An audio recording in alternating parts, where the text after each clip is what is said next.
Baler. Baler. Baler? Yeah. Baler Training is a... in Baler. Yeah, Training in Baler. Yeah, Yeah. I heard about that. So, training in Baler is a beach, pero it's parang ayaw namin pumunta dyan. So, nakatutok na sa akin. Wait. I'm not letting you go. What happened?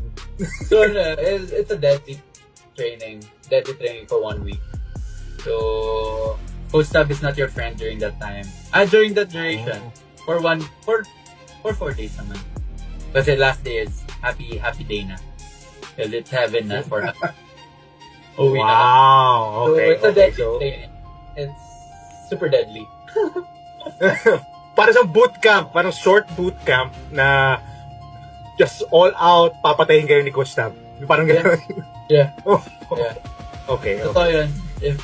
If tanong nyo sa nila kapag gusto nila pumunta ng mga Baler, yung mga players sa Ateneo, they will say no. Walang gusto. Wala. Yeah, actually, I heard about that famous Baler training camp of Coach Tab. That was a very good for you to share on air so everybody knows that memorable memory. Marami yung mga scouts mag-aabang sa Baler. Anong ginagawa ng Ateneo sa Baler? Parang it's like ginaganon kayo. As it brings, sa inyo, like, it brings something out of you na may ganito ka palang attitude, parang ganun. Parang hindi mo nakikita sa isang player, makikita mo dun. And at the same time, utak na lang dun yung gumagana, your body. Ganun ka-intense. Ganun ka-intense. Okay.